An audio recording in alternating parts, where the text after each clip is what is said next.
Mr. President, you heard the speeches, we all did.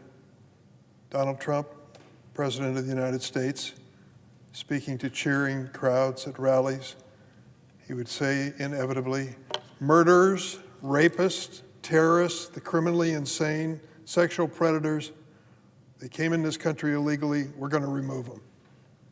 He made that promise over and over again. Well, in Chicago, Illinois, we have seen what those words have led to. For almost 3 months, Chicago and my home state of Illinois have been under attack by President Trump since he launched what he calls Operation Midway Blitz. During that time, chaos and terror have reigned supreme.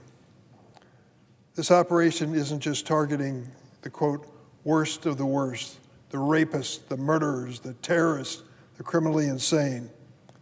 That's what he promised. But American citizens, legal residents of the United States, and immigrants who have built their lives and raised their families here and pose no threat to public safety have been the actual targets. A court forced the administration to come clean on this. Just how many of these dangerous, worst of the worst criminals are you arresting, deporting in the process of Operation Midway Blitz? The administration finally released their numbers. 600 people have been arrested under Operation Midway Blitz.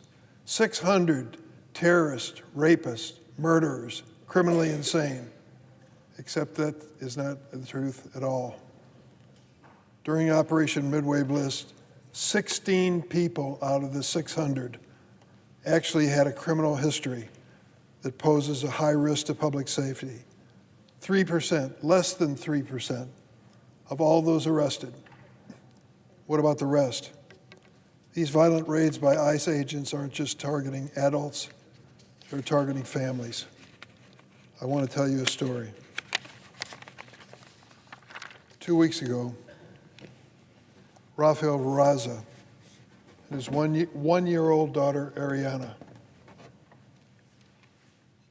both citizens of the United States, were enjoying a shopping day at Sam's Club. The little girl is barely 1 year old. Who would have thought that a simple father-daughter trip to Sam's would turn into a trauma that these two people will never, ever forget? But the Verazas became a target for ICE for obvious reasons. He was shopping while being Hispanic. Enough said.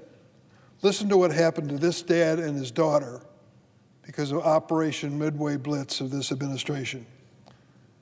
Mr. Veraza and his family said they were in their car when they heard a helicopter and cars honking. With the uptick in raids in the Chicago area, Mr. Veraza knew those sounds signaled that ICE agents were nearby. To keep his family safe, he decided to leave.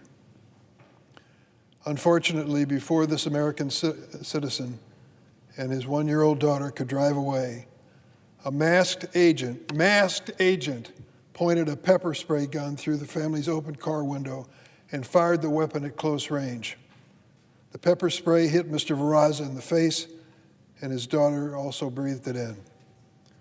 Because of this violent, unprovoked action from ICE agents, both Ariana and Rafael were briefly hospitalized.